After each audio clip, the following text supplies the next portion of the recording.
Bom sábado. Vamos lá. Título da lição e verso.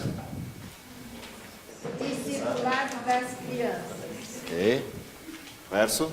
Vendo os principais sacerdotes e os escribas as maravilhas que Jesus fazia, e os meninos clamando, Hosana ao filho de Davi, indignaram-se e perguntaram-lhe, ouves o que estes estão dizendo?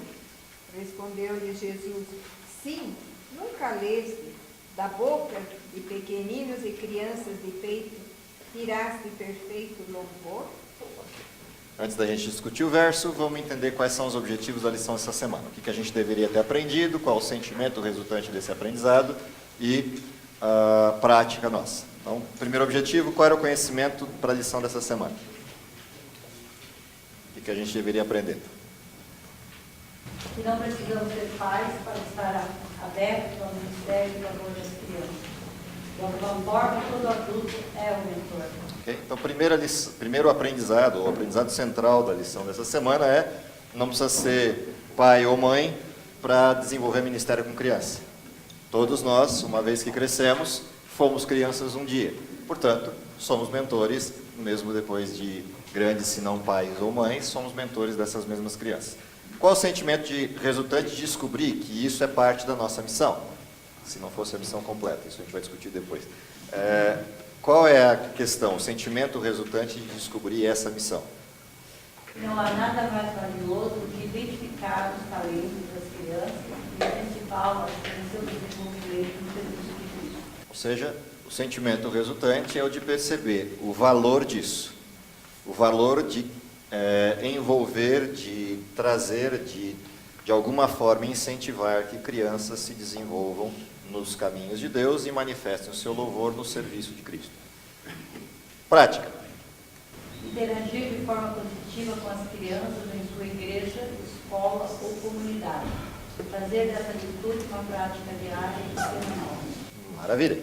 Então, nosso objetivo final, que é a prática resultante do aprendizado, é interagir com essas crianças, interagir com esses que estão em desenvolvimento, para que de alguma forma eles se envolvam em todo o processo de trabalho, na prática diária, na prática semanal da fé cristã. A lição é simples, ela não oferece nada assim polêmico e dificultoso no seu estudo, exceto uma coisa, a prática. A coisa mais polêmica e dificultosa do fenômeno da lição é a prática. E eu vou começar por aí, antes da gente discutir o verso. Ok? Primeira coisa importante da lição dessa semana. É interessante porque a lição ela resgata um pouquinho daquele pouquinho que existe relatado da infância de Jesus. A gente tem muito pouca coisa sobre a infância de Cristo, relatada nos textos. Por N razões, creem os estudiosos que a razão principal é exatamente o fato da veneração do Cristo. E de que toda a centralidade da atenção do ministério de Jesus estava nos 3 anos de ministério. O restante não era importante para o modelo, exceto saber que ele passou por aqui. E aquilo que de fato é importante está na lição dessa semana, que é de que jeito Jesus, como criança, era diferente de todos os demais. Porque isso mata uma discussão assim, que volta e meia retorna ao palco das discussões na igreja, que é a questão da humanidade de Cristo, da divindade de Cristo e da identidade desse Cristo sem pecado.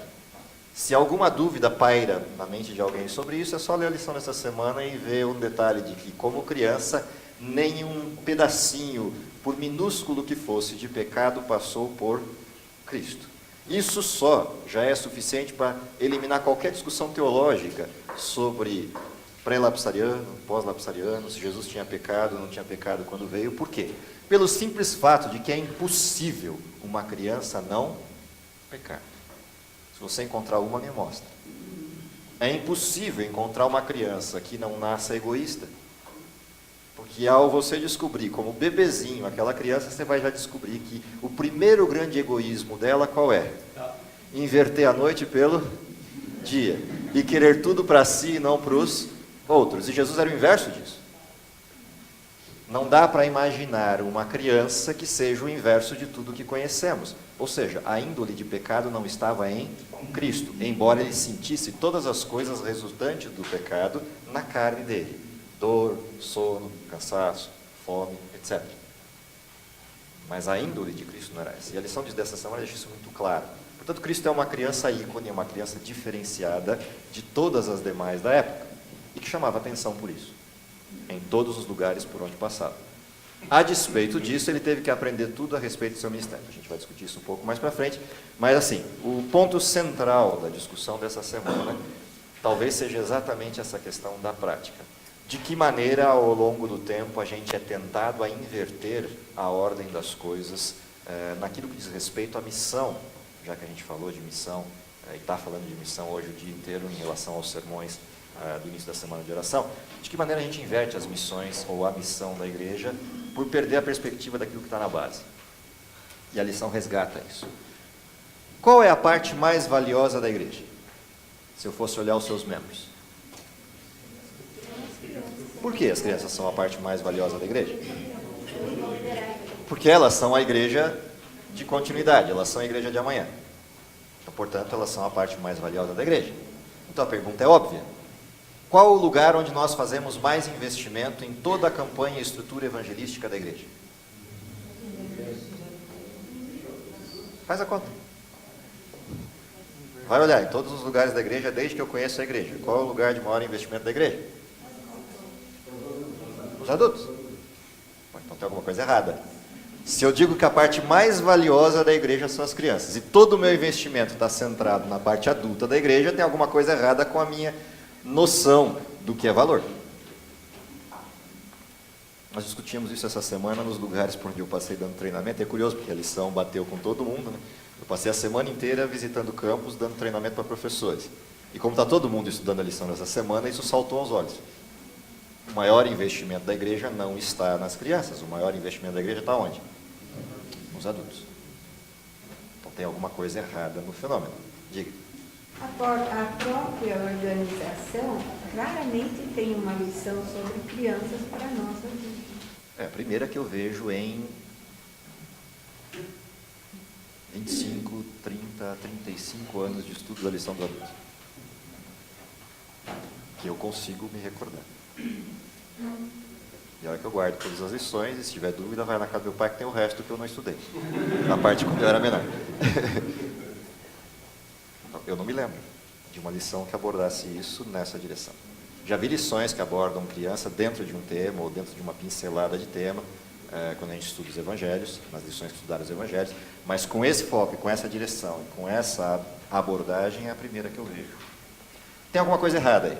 Então, portanto, para mim a parte dificultosa da lição está aí na prática e não no conceito. Porque o conceito é óbvio. Para todo mundo que você perguntar, a resposta vai ser sempre a mesma. As crianças são a parte mais importante, elas são o futuro da igreja, elas são a igreja do amanhã, elas são a liderança do futuro. Todo mundo vai responder a mesma coisa. Mas na hora que você olha a apresentação da igreja, o que você vê? Sai do IASP, um oásis chamado IASP, e tenta passear pelas igrejas da região de Hortolândia. E vá ao departamento infantil das igrejas da região de Hortolândia. E tente assistir o que acontece lá. Depois de ter passado uma semana, ou 2, ou 3, assistindo salas diferentes dos infantis ou dos juvenis no IASP. E me diga a diferença que você vai encontrar. Quem já frequentou igreja pequena, já passou por igreja pequena, deve mais ou menos saber do que eu estou falando. E eu não estou discutindo nível acadêmico, não, eu estou discutindo o nível de foco. Chega a dar desgosto você imaginar que crianças estão na igreja em todos os lugares, e não é pela má vontade das pessoas que estão lá, é pela simples ausência de recursos para o fenômeno. É uma coisa para a gente começar a pensar se isso de fato é o nosso futuro. Uma outra coisa que me chamou a atenção na lição dessa semana são os textos que abordavam o significado desse trabalho feito com as crianças. E aí os comentários de Ellen White da lição dessa semana são primorosos, naqueles que foram escolhidos para a lição dessa semana, nessa abordagem de discipulado. Sob esse contexto, vamos olhar o verso. O verso diz assim: vendo os principais sacerdotes e os escribas as maravilhas que Jesus fazia. Então quem é que está no foco aqui? O Jesus que Jesus. O Jesus que Jesus. Vendo os principais sacerdotes e os meninos e os escribas as maravilhas que Jesus fazia. Onde está esse texto? Mateus o quê? Mateus 21. Portanto, de que Jesus nós estamos falando? Jesus pequenininho? Não, Jesus graúdo. Ok? O Jesus ministério. É fim do livro de Mateus. Portanto, é o Jesus ministério. Então, vendo os sacerdotes as maravilhas que Jesus fazia, e os meninos clamando o quê? Hosana ao filho de Davi. Indignaram-se e perguntaram-nos: ouves o que estão dizendo? Respondeu-lhes Jesus: sim, vocês nunca leram? Portanto, o que apareceu aqui nessa fase do ministério de Jesus? Jesus começa a desenvolver o seu ministério, e ao desenvolver o seu ministério, ele vai cumprindo, uma a uma, todas as profecias que o Velho Testamento apontavam do Messias sofredor. E ao cumprir todas essas profecias, o que deveria estar nítido para os sacerdotes, escribas e fariseus?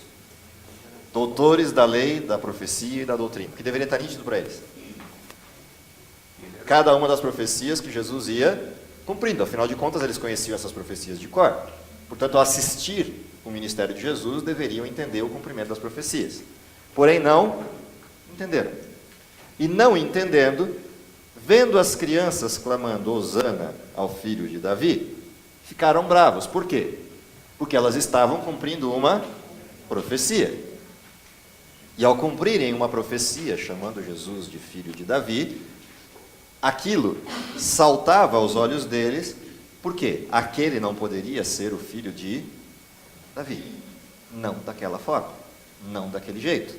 E aí viram para esse, que é o mestre, e falam: você não percebe que elas estão atribuindo a você um cumprimento profético que você não é? Qual a resposta de Jesus? Vocês nunca leram? Para quem que Jesus está perguntando, vocês nunca leram? Quem são os escribas?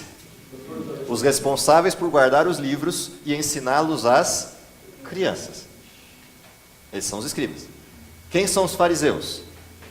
Aqueles que são responsáveis por demonstrar quem é a doutrina materializada numa pessoa. Ninguém cumpre melhor a lei do que um fariseu. Quem são os sacerdotes? Os responsáveis por guiar o povo, os pastores da igreja na época. Os responsáveis por guiar. Então eu tenho aqui os três grupos representados: pastores, os membros leigos, que representam os fariseus, que no seu processo eleitoral viram diáconos, diaconisas, anciãos, etc. E eu tenho os escribas, os professores, a escola da época. Os três grupos da igreja estão representados aqui nesse texto. E para esses três grupos, Jesus vira e pergunta o quê? Vocês nunca leram? Começou a ficar um pouco mais complicado o processo. Mas ele não para aí, ele diz assim: vocês nunca leram o quê? Da boca de pequeninos e crianças de peito, tiraste perfeito louvor. Quem é que estava falando por aquelas crianças? Percebe? O louvor é de que ordem? Perfeito. Se ele é perfeito, eu já sei que ele não é humano, porque não há humano perfeito. Portanto, se o louvor é perfeito, quem está agindo por aquelas crianças? O Espírito Santo, porque elas permitiram. Então, nessa pergunta, vocês nunca leram? Há uma série de coisas embutidas que numa leitura rápida dos evangelhos a gente passa batido e não percebe a gravidade dessa pergunta. Tem muita coisa envolvida nela. Diga ali e depois para o senhor. Então, pastor, gostou aí de novo, né? Vamos lá. Aqui fala que a maioria dos cristãos convertidos são jovens. Sim, é só fazer estatística. Então, os adultos, uma pessoa de idade, assim, da minha idade ou mais, muito difícil aceitar o evangelho se ele está bem arraigado em uma outra religião. Você tem que mudar a cultura, paradigmas, Então, trabalho. que estão na doutrina, eles entraram, eles podem se casarem e já educar seus filhos na doutrina, que foi o caso de Jesus com Maria, né? Maria que educou Jesus, assim creio. Então, eu acho que de uma certa maneira tem uma certa razão aqui, né? Sim. Bom, vamos lá, vamos olhar esse aspecto numa situação atual. Se essa é verdade, ou seja, se estatisticamente eu sei que a igreja cristã é jovem, bom, isso não foi a gente que definiu. Se você olhar os que pesquisam a igreja cristã, eles vão definir que a igreja cristã no mundo é jovem. Os grandes evangelistas do mundo e os grandes grupos estruturados de evangelismo do mundo já descobriram isso. E estão redirecionando todos os seus investimentos para onde? Para os jovens, porque eles descobriram algumas coisas importantes. Por exemplo, 80% daqueles que não apostatam da fé ou permanecem na fé conheceram o Evangelho antes dos 25 anos. Primeira regra geral. O inverso é igualmente verdadeiro. A grande maioria dos que apostatam da fé conheceram o Evangelho depois disso. Portanto, se eu invisto em idades superiores aos 25 anos, eu tenho uma grande chance, ou seja, quase 80% de chance de perder o meu investimento. Ao contrário, se eu investir abaixo dos 25 anos, eu tenho 80% de chance de que o meu investimento permaneça. Se eu fosse pensar só financeiramente, eu já saberia onde investir. Esquecesse a missão, esquecesse o objetivo de salvação. Se eu só pensasse como um sujeito administrador de empresa, eu já saberia onde jogar o dinheiro. É uma coisa para se pensar. Segunda outra coisa importante. As decisões tomadas nesse período implicam em duas questões. Você pontuou uma delas. Os casamentos acontecem em que idade? Entre os 20 e os 28 anos, na média. E os primeiros filhos do casamento nascem nessa época. Portanto, se eu eduquei essas crianças nos caminhos de Deus, a chance de que as próximas crianças também sejam educadas no caminho de Deus, diretamente proporcional a esse modelo de investimento. Você tem uma outra questão ainda. A amplitude da missão também está vinculada a isso. Ou seja, qual é o tempo mais fértil da missão? Qual é o período mais fértil da missão? Quando eu estou com o calor da compreensão. Portanto, se eu colocar pessoas nessa faixa etária, aí eu vou voltar no tempo. Já que ele está na classe, eu vou voltar no tempo. Minha primeira classe escola sabatina, na qual eu participei como processo de direção, foi a classe do Eli. Era a classe do coral, eu trabalhava na direção do coral, na época o Pelini, outros amigos lá, Lisla, etc. E a gente dirigia aquela classe, que era a classe do coral. Aí eu me formei no ensino médio, saí daqui, voltei, e quando eu voltei vocês tinham um problema, lembra? Não sei se você vai lembrar disso. Tinha uma classe ali, que você também era parte da classe, que tinha um grupo assim meio complicado. Tinha lá um tal de Alan, uma tal de Michele, uma tal de Melissa, e mais alguns outros. Eu só não preciso disso. Que faziam parte de uma nata criada na igreja, mas que chega um determinado momento, essa nata vira um pé no calo, né? Um calo no pé, daqueles que complicam a nossa vida, porque eles exigem um padrão de classe diferente. Ele lembra disso. E tinha um problema disciplinar naquela classe. Eu tinha acabado de voltar para o IASP, porque ele pediu para eu fazer. Você não quer ser professor dessa classe? Não sei se você lembra disso. Foi a classe do pepino da época. Oi? A idade faz esquecer também, mas eu não esqueci. E aí eu fui dirigir essa classe. E dessa classe a gente fez um projetinho, o Nelson deve lembrar disso, que é um projeto missionário. Alguns daqui talvez fizeram parte daquela classe. A gente fez um projetinho missionário. Por quê? Era uma classe que dava problema? Dava problema por quê? Simples, eles não tinham o que fazer. E quem não tem o que fazer, e tem muito conhecimento, e não tem nada para fazer, faz o quê? Cria problemas. Cria dificuldades, cria problemas. Aquela classe estava o filho do Silvão, o Júnior, lembra dele? O que a gente fez? Vamos para a missão. Na época a igreja estava passando por uns processos, criou um projeto missionário, algumas coisas interessantes, o que a gente fez? Ok, vamos lá. Vamos trabalhar com esse projeto. Vamos olhar para esse processo com um pouco mais de atenção e vamos envolver esse grupo. Desse grupinho, dessa classe problemática, nasceu, sabe o quê? Uma igrejinha que tem ali em cima, subindo num negócio chamado Oreste Húngaro. Vai lá visitar. Essa classe distribuiu os folhetos, chamou o pessoal para as conferências, eu dirigi as conferências junto com o Paulo Felau, a gente terminou, teve lá uns 20 ou 30 batismos, terminou a conferência e a igreja se estabeleceu. Hoje está lá, uma igreja formada. Aquele grupinho. Qual era a idade deles? Eram alunos de ensino fundamental e médio. Final do fundamental e começo do médio. Essa era a classe. Vai olhar onde estão essas crianças problemas hoje. Vai para a Amazônia, o que você tem lá? Quem é que está abrindo grupinhos lá na Amazônia? Viaja para Singapura, agora para o Canadá, e vai ver quem está lá. Eu fui lá participar uma vez em Curitiba, numa classe de jovens que funcionava numa sexta-feira à noite, chamado Sarau. Quem dirigia aquela encrenca? Aquele tal Magricela lá do Alan Breno, dirigindo um grupo de jovens e evangelizando jovens na igreja de Curitiba. Percebe? É parte do desenho. Esse é o investimento da igreja. Esse investimento tem um retorno. Esse retorno está lá cristalizado, ele é latente, ele volta quando necessário. O que a gente está fazendo como família de igreja? Uma outra coisa que a lição trouxe interessante para a gente pensar é que uma coisa é o investimento direto. Ou seja, ok, alguns têm talento para lidar com essa faixa etária, outros não têm talento direto para lidar com essa faixa etária, mas tem talento para quê? Para pelo menos não impedir o processo. E aí vem uma coisa que estava lá no final da lição, que é, eu cresço e eu esqueço de ser criança. E a lição trouxe isso com quase como em letras graúdas, dizendo o seguinte: não perca a sua identidade infantil. Ou seja, cresça, mas não deixe de ser criança. O nosso grande problema é que a gente cresce e esquece que um dia foi criança, e quer que criança seja igual gente grande. E nem a gente, como gente grande, é igual a gente grande. Por quê? Porque começamos a escola sabatina, fazia um bocado de tempo que não nos encontrava, e o Nelson aqui, igual o Bozo, falando e todo mundo matando as saudades.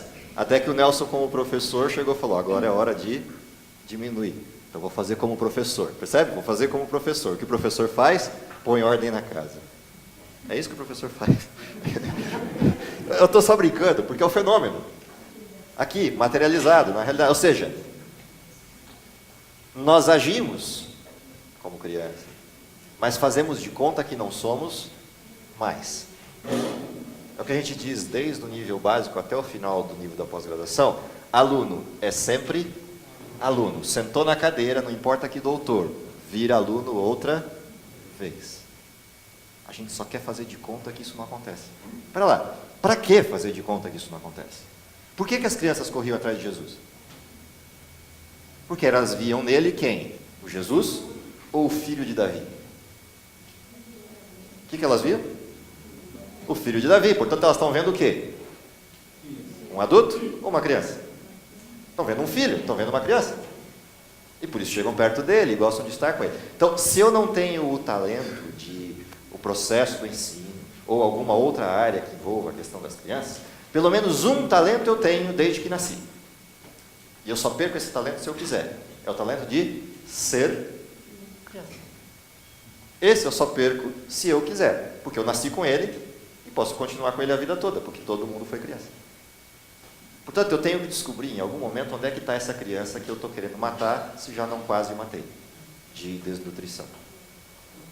Esse é o primeiro recado da percepção do valor. Se eu entendi que as crianças são valiosas, a percepção desse valor, esse sentimento do valor, é descobrir a criança que está lá dentro e botar para fora. Aí começa a ficar interessante o processo de interação. E aí, mesmo que eu não tenha o talento de ensinar, eu teria o talento de ficar junto. E teria o talento de não impedir. Ou seja, em lugar de ser o paredão que impede a criança de ficar, eu sou o corredor pela qual a criança pode chegar até aquele que tem talento para ensinar. Mas ela sabe que eu sou parte do corredor das boas-vindas. Ela não se sente afastada do processo. Os discípulos se postaram como o paredão. Jesus falou: abre, quero o corredor, deixa que venha. Venham para quê? E aí vem a outra parte da lição. Por quê e para quê as crianças vinham a Jesus? O porquê inicial é óbvio. As crianças viam em Jesus aquilo que elas sempre procuraram. Alguém aberto, alguém disposto, alguém que as vê pelo que elas podem ser e não pelo que são. São alguns dos textos que estavam nos comentários da lição. Jesus, quando olhava para as pessoas, via as pessoas pelo que elas poderiam se tornar por terem encontrado com ele e não pelo que eram naquele momento em que o buscaram. Afinal de contas, o chamado de Cristo é: vem do jeito que você é e do jeito que você está. E as crianças sentiam que isso era verdade e vinham. E quando vinham, ele devolvia para elas o que elas haviam vindo buscar: afeição, carinho, ouvir, contar histórias, curar. A transparência com que Jesus vivia o cristianismo puro, fazia com que aquelas crianças desejassem ser iguais a ele, porque o parâmetro que elas tinham, sabe qual era? Sacerdotes, escribas e fariseus, ou seja, pastores, professores e membros. Esse é o parâmetro que elas tinham. Nos membros elas viam o quê? Os fariseus. Radicalismo exacerbado, dualidade, faz o que eu falo, mas não faz o que eu faço. A criança lê isso com uma maestria sem tamanho. Nos sacerdotes elas viam o quê? Uma santidade distanciada da realidade, ou seja, os sacerdotes eram quase deuses na época. E nos escribas viam o quê? A figura do Nelson. Não a figura dele. A figura do Nelson na hora que ele falou para o pessoal ficar quieto. Vou fazer igual o professor. Por favor, silêncio, que agora eu vou falar. Essa figura do professor é a que eles viam. O escriba. O chato de galocha. Legal, né? Uma visão interessante do evangelho da época. Beleza, traz para hoje. Eu não estou falando Nelson porque o Nelson como pessoa não é assim. As crianças saem correndo atrás dele. Para brincar e para comer. Não sei porquê. Não tenho ideia de porquê. É o Narciso de um lado, Nelson do outro. Assim, as crianças correm atrás dos dois para comer. Eu não sei por que razão. Eu não consigo entender por quê.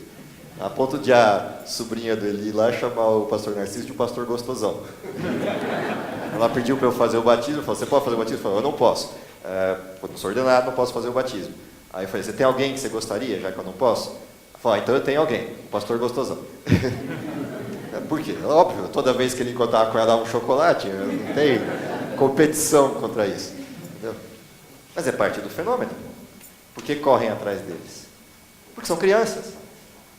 Eu não esqueço a figura. Eu vejo o Narciso como companheiro de trabalho, trabalhei com ele na associação, mas a figura que eu vejo quando olho para o Narciso não é essa. A figura que eu vejo quando eu olho para o Narciso é a figura do professor de educação física da minha primeira série do ensino fundamental. Que a gente saía embrenhado pela mata do colégio, do Iaê antigo, atravessando o riachinho atrás da escola do Capão, para pular no barranco. E ele junto, atravessando o rio com aquela criançada. E dos tempos, né, que a gente podia atravessar aquele rio sem pegar terra. Mas era uma situação de época. A gente brincava junto, cresceu junto e fazia educação física junto. Ora, se esse sujeito chega para mim e fala, Jesus é assim, eu acredito nele? Óbvio. Se ele diz, eu conhecer Jesus e Jesus me ama e eu amo Jesus, eu também quero conhecer, porque se você é assim por ter conhecido ele, eu quero conhecer Jesus. E percebe que não precisa ser pai, o Narciso não era pai nessa época. Acho que não era nem casado nessa época. Parte do desenho. Então, qual é o nosso papel como igreja? E o que as crianças vinham buscar? As crianças vinham buscar a necessidade primária de todo ser humano que nasce nesse mundo, e aquilo que tem de vazio no coração. E elas encontravam isso em Cristo. Deveriam encontrar isso em quem? Já não sou eu quem vive, mas Cristo vive em mim. Deveriam encontrar isso em quem? Em mim. Se eu digo, já não sou eu quem vive, mas Cristo vive em mim, e as crianças não encontram isso em mim, esse Cristo está torto. Não é o Cristo. Não é o Cristo. Porque se fosse o Cristo, elas veriam Cristo em mim, porque as crianças vêm. Os adultos não vêm. Quanto mais velho eu vou ficando, mais cego e tapado. Até que eu fico bem velho e os olhos se abrem. Mesmo que os olhos físicos se fechem. É a curva da vida. Quando a gente está no auge da curva, ou seja, vida adulta plena, os olhos estão plenamente abertos, mas não enxergam. Quando a gente é aqui pequenininho, os olhos estão quase fechados, porque a gente ainda é pequenininho. Mas eles enxergam tudo. Quando a gente dobra a curva e está lá no fim dela, os olhos voltam a enxergar, mas os olhos físicos já não funcionam mais. E aí é tarde demais no sentido do que eu posso fazer para o passado, mas não é tarde demais para mim. É por isso que criança ama avós. Porque eles descobriram que aquelas coisas todas que eles faziam do processo disciplinar não tinham sentido, o tempo era mais importante, portanto eles mudam o tom. E agora perdem tempo com as crianças. Vovô babão. Tem um sentado ali. Vovô babão da menininha. Então assim, por que vira vovô babão? Simples, porque descobriu que isso é mais importante. Pena que tem pouco tempo agora, né? pessoa, se tivesse descobrido isso com 20 anos de idade, e durante os próximos 60 fosse vovô babão, de crianças que nem suas são. Olha o resultado disso na igreja, se isso acontecer. Outra coisa importante do texto, o que da simplicidade da criança tem que ser resgatado no coração do adulto. Uma coisa é a simplicidade da visão, ou seja, analisar as coisas de forma ingênua, mesmo com toda a prudência que a vida adulta nos pontua, mas continuar olhando para a vida com a simplicidade de, entre aspas, o que eu vou falar, tô nem aí. Conhece essa frase? Criança olha para as coisas com essa perspectiva, tô nem aí. Por quê? Porque amanhã é um dia seguinte. Lembra, a criança está de mal hoje e está correndo com a mesma pessoa que está de mal amanhã. Tô nem aí. O que aconteceu hoje já não importa. O que acontece agora é importante, vamos resolver agora e toca a vida. Essa é a primeira parte da simplicidade. Segunda coisa interessante da criança. A criança está sempre aberta para conhecer algo novo. Aliás, ela quer sempre algo novo. E essa é uma das coisas que o auge da vida adulta faz perder. Eu vou cada vez querendo menos coisas novas e cada vez mais estabilidade. Estabilidade é zona de conforto. Criança não gosta de zona de conforto. Criança gosta de segurança, mas não de zona de conforto. E são coisas diferentes. E a gente, de alguma maneira, na vida adulta, junta essas duas coisas como se fossem uma só. O que é segurança? É eu ter certeza de para onde eu posso correr. Isso é o que a criança quer. E ela tem certeza de para onde ela pode correr rapidinho. Ela descobre rapidinho quais são os lugares para isso. Às vezes é a saia a barra da saia da mãe, às vezes é a do pai, às vezes é da avó, às vezes é de um primo, de um tio, do pai. Ela descobre rapidinho onde ela vai ancorar a segurança dela. Isso é o que ela quer, segurança. Mas o que ela não quer?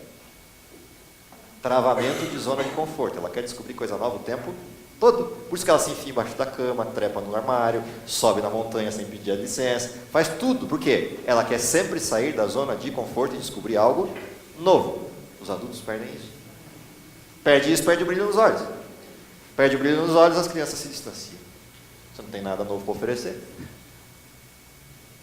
Elas não querem você. Você não tem nada novo para dar para elas. Não está aberto para o questionamento. Já viu criança? Por quê? Por que do porquê? Por que do porquê, do porquê, do porquê, do porquê? Isso é criança? O adulto quer resolver as coisas no primeiro porquê.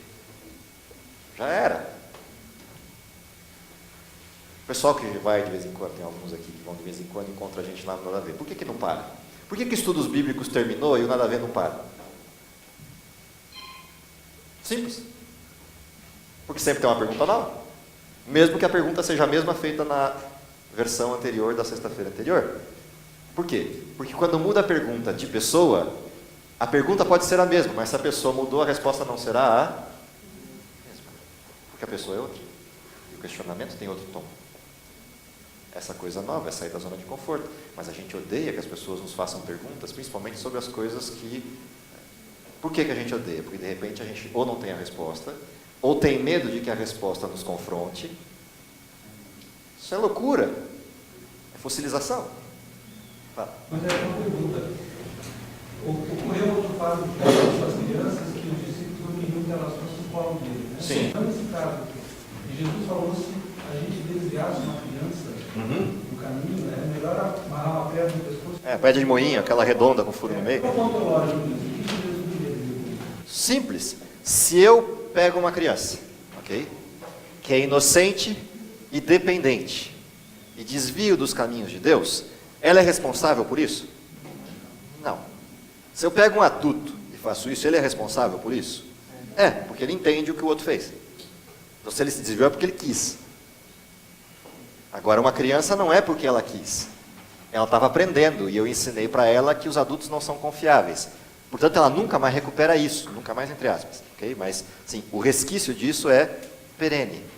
A quem eu jogo, ou sobre quem eu jogo a responsabilidade dessa criança ter se desviado? Sobre ela não dá. Então, Jesus joga sobre quem? Sobre o infeliz que a desviou. E o resultado para todo aquele que promove o pecado, qual é? Morte. Jesus só materializou isso num desenho para a época. É melhor que esse sujeito que desvia crianças amarre uma pedra de moinho no pescoço e se atira leito de rio abaixo do que crianças serem desviadas do reino. Ou seja, qual é o ponto de vista teológico? Você está matando pessoas que dependem integralmente da representação real de Cristo e que não têm consciência disso. Ou seja, você está impedindo pessoas de chegarem à salvação que não têm consciência para julgar o fato. Portanto, você é responsável por isso. Por isso que Jesus, quando diz lá, por isso que o Espírito de Profecia, quando aborda aquela frase dos escribas, fariseus e sacerdotes, que o seu sangue caia sobre nós e sobre os nossos filhos, o que o texto diz? Eles não tinham a menor ideia do que estavam pedindo. Por quê? Quando eu digo isso, eu estou atribuindo não só uma responsabilidade para mim, eu estou dizendo que eu vou ser responsável por desviar quem? Os meus filhos. Sobre eles será cobrado a dimensão dobrada do problema.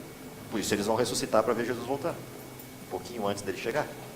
Assim como aqueles que também morreram crendo na vinda de Cristo, na mensagem do terceiro anjo, também vão ressuscitar para ver a materialização da sua mensagem. São os dois grupos especiais que ressuscitam antes de Jesus voltar.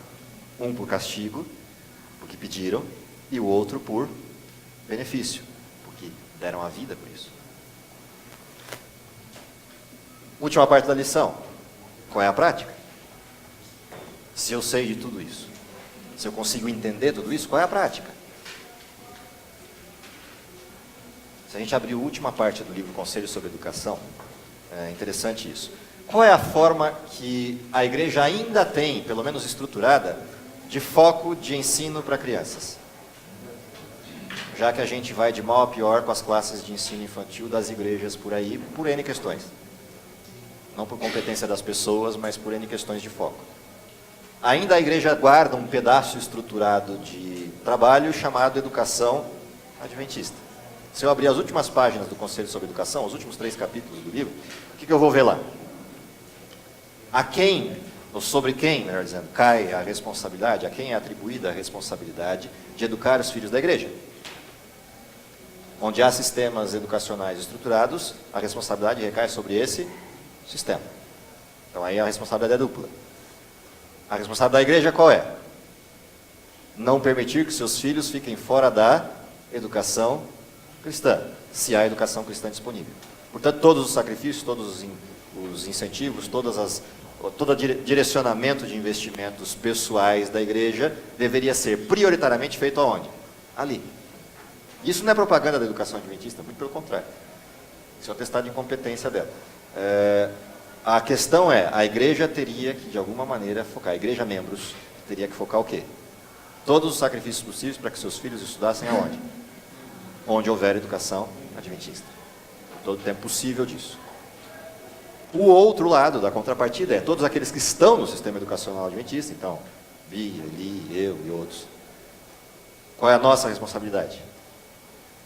Já não sou eu quem vive, mas Cristo vive em mim. E cada um dos alunos que vem para mim tem que ver em mim o quê? Cristo. É uma responsabilidade dupla. A da igreja, de pôr, de fazer todos os sacrifícios para manter. A de quem está no sistema é de devolver. Devolver o quê? Aquilo que Cristo me deu. A minha salvação. Ele me deu salvação, eu reparto essa salvação com todas as crianças, todos os adolescentes, todos os jovens que vierem para mim. De alguma forma. Essa é a nossa missão. Quando eu olho sistematicamente a igreja, essa deveria ser a primeira intervenção direta sobre o processo de educar crianças. A segunda é a igreja. Ou seja, tudo o que acontece na igreja deveria ter como foco principal quem? As crianças. Por quê? Tudo que eu ensinar para uma criança, o adulto aprende? Agora, tudo que eu ensinar para um adulto, a criança aprende? Não. Então, por onde eu deveria trabalhar? Por que rota? Foca a criança, porque isso serve ao adulto. Foca o adulto, isso não serve para a criança. A programação da igreja nossa ela é bem estruturada assim. Olha o tempo, a dimensão, calcula a dimensão temporal da igreja. Algumas coisas estão tortas no caminho. Eu não sei quem ou qual vai ser o maluco que vai resolver corrigir isso. Mas está errada a rota. Está errado. Se você olhar a educação hebraica, se você olhar o sistema dos israelitas, o que você vai perceber? Eles caminhavam de que jeito? Veja lá, patriarcas e profetas. Como é que eles andavam nas peregrinações? Faziam pequenas canções. Ah, linda. Vou pegar os pioneiros. Da linda pátria estou muito longe. Lembra? Eu ouvi isso quando? Eu tinha 3 anos de idade. Nunca mais saiu. Eles andavam assim. E as crianças iam cantando junto e isso amenizava o caminho, porque era pesado para as crianças, mesmo que leve em certa parte para os adultos. E como elas estavam cantando, aprendiam ao mesmo tempo a mensagem e aliviava o caminho. Quando acampavam, qual era o foco? As atividades do acampamento e todas as crianças envolvidas desde pequenas no processo. Lembra, o israelita ele vive em casa cuidando das coisas do lar até que ele tenha a idade adulta. Portanto, ele é educado com a família. Alguns tortos do povo israelita saíam desse processo. Esaú, lembra dele? E aí quando saía do processo, virou o que virou Esaú. Jacó virou o pai da família de Israel. Porque ele seguiu o padrão judaico, o padrão israelita. Foi educado na família, junto com a mãe, até a idade adulta, até casar. Quando casou, aí ele segue a vida dele. Aí ele vira patriarca, não antes. De alguma maneira, a gente está invertendo essa lógica na igreja em todos os sentidos dela. Resultado, a gente vai perdendo pelos dedos as crianças, porque elas chegam a uma determinada idade, querem continuar buscando algo novo, como a igreja não tem nada para elas, no sentido do foco, para onde elas vão? Para as outras coisas. É óbvio. E não é culpa delas. Nossa. Não é à toa que Jesus falou que é necessário que a gente seja como criança. Eu tenho que entender como eles estão pensando. Eu tenho que entender como eles estão pensando e tenho que viver como eles vivem. Com a mesma sinceridade de alma, com a mesma pureza de coração e com a mesma preocupação. E aí vem uma coisa fantástica na lição, e eu vou encerrar por aqui. As crianças querem as coisas sempre certas. Não existe senso de justiça mais aguçado do que de um adolescente, na casa dos seus 10 a 14 anos.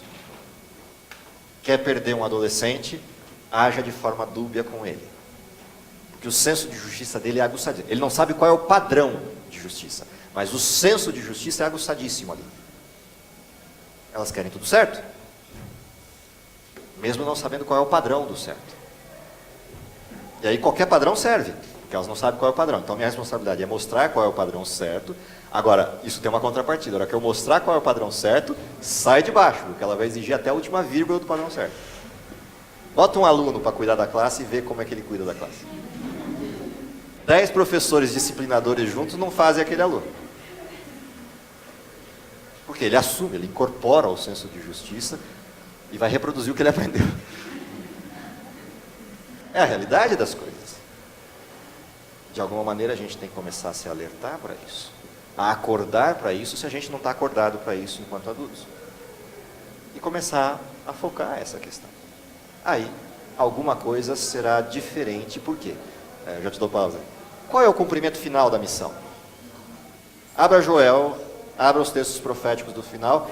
Quem é que vai às praças? Quem é que terá visões? Quem é que pregará o evangelho quando os adultos não puderem fazer mais? As crianças. E vão falar do quê? De tudo aquilo que ouviram e de tudo aquilo que tiverem aprendido. É curioso, porque quando Jesus fala do Espírito Santo, ele fala a mesma coisa. Ele vos guiará no caminho, porque falará do quê? De tudo que tem ouvido. E tem ouvido as mesmas palavras que eu. Olha que legal. O que a Bíblia fala das crianças é o mesmo que Jesus falou do Espírito Santo. E é curioso que o Espírito que iluminará a mente dessas crianças é o mesmo Espírito de quem Jesus falou isso. Os dois se juntam no final para o cumprimento da missão. Isso já deveria por si só ser uma coisa para nos alertar. Fala Zanardi, fala pastor e a gente encerra. Senão o pessoal não assiste o culto. Passou um pouquinho mais, mas uma diferença gritante do adulto e da criança é a capacidade de perdoar. Sim. 30 segundos. Dura o perdão da criança. Dura a raiva da criança. Estou brincando, mas assim, essa é a realidade. Por quê? Porque ela é simples. Tem algo novo? Vamos falar. Vira a página. Segue a vida. A nossa lição foi muito feliz, a CPB, em preparar esse tema tão maravilhoso. Agora, diante de toda essa problemática, o que nós, como membros do classe, podemos fazer para que esse quadro seja invertido? Né?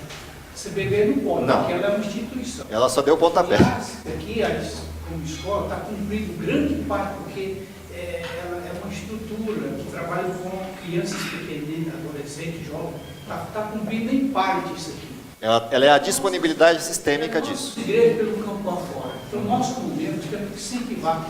Eu creio que deveria ser apresentado esse inclusive para os pastores, para que haja um incentivo da liderança da igreja, também dos pastores, trabalhando com as igrejas, para que as igrejas construam essa estrutura e dessa prioridade às crianças, que na verdade não está acontecendo.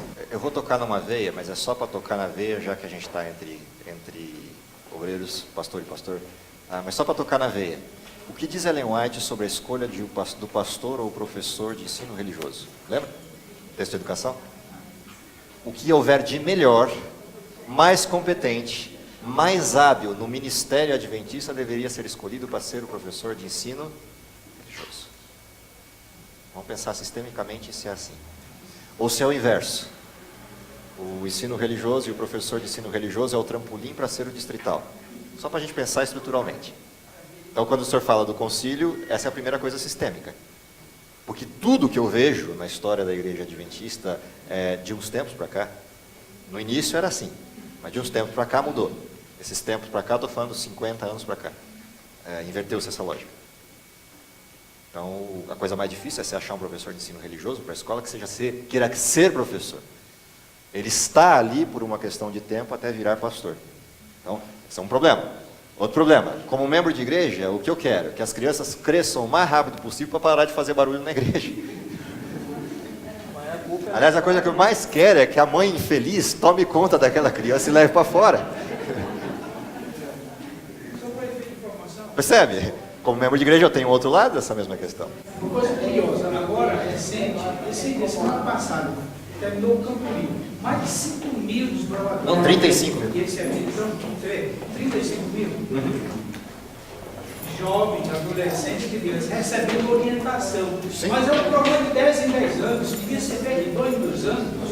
Sim, mas não precisa ser feito desse tamanho, porque custa muito caro. Pode fazer de outra forma. A gente tem que começar a focar. A hora que você focar, você vai achar jeito de fazer. Fechando a lição. Pastor, os grandes diretores de televisão, de filme, de tudo, eles estão tendo essa visão. Sim, todo mundo sabe disso. Todas as crianças. Marketing sabe disso. Fechando a lição, para a gente orar.